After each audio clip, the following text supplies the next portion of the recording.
एक छोटे से गांव रामपुर में मोहन नाम का एक गरीब लड़का अपनी बूढ़ी माँ के साथ रहता था। उनके पास न खेत था न पैसा। मोहन रोज लोगों के खेतों में मजदूरी करके घर चलाता था।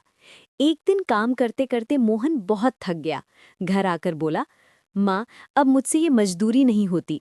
इतना मेहनत करता हूँ फिर भी 2 वक्त की रोटी मुश्किल से मिलती है।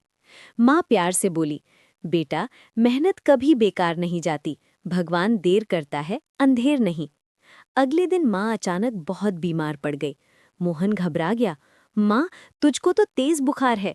वो दौड़ता हुआ गांव के अमीर साहूकार के पास गया। सेठ जी, मेरी माँ बहुत बीमार है, कुछ पैसे दे दीजिए।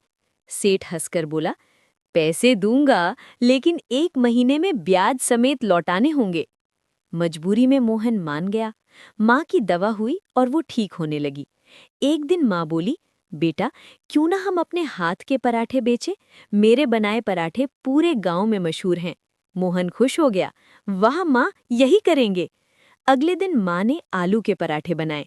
मोहन बाजार गया और आवाज लगाने लगा, गर्मा गर्म स्वादिष्ट पराठे ले लो। शुरू में किसी ने नहीं खरीदा। मोहन दुखी होकर बैठ गया। तभी एक बूढ़ा यात्री वहां आया। बेटा, बहुत भूख लगी है, अगर हो सके तो 1 पराठा दे दे। मोहन बोला, बाबा, पैसे मत दीजिए, आप खा लीजिए।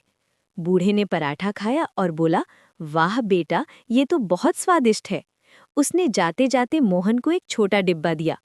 इसमें खास मसाला है, इसे अपने खाने में डालना, पर याद रखना, इसका उपयोग सिर्फ अच्छे काम में करना। अगले दिन माँ ने वही मसाला पराठों में लगाया।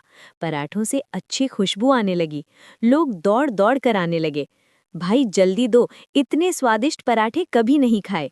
कुछ ही दिनों में मोहन की दुकान बहुत प्रसिद्ध हो गई। उसने बड़ा ढाबा खोल लिया। फिर एक दिन वो साहूकार के पास गया। सेठ जी, ये लीजिए आपका सारा पैसा। धीरे धीरे मोहन गांव का सबसे बड़ा व्यापारी बन गया। उसने अपनी माँ के लिए पक्का घर बनवाया। माँ की आंखों में आंसू आ गए। आज तेरी मेहनत ने हमारी किस्मत बदल दी बेटा। ये सब आपके आशीर्वाद का फल है माँ। सीख: मेहनत, दया और ईमानदारी से किया गया काम हमेशा सफलता दिलाता है। आपको ये कहानी कैसी लगी, कमेंट में जरूर बताएं।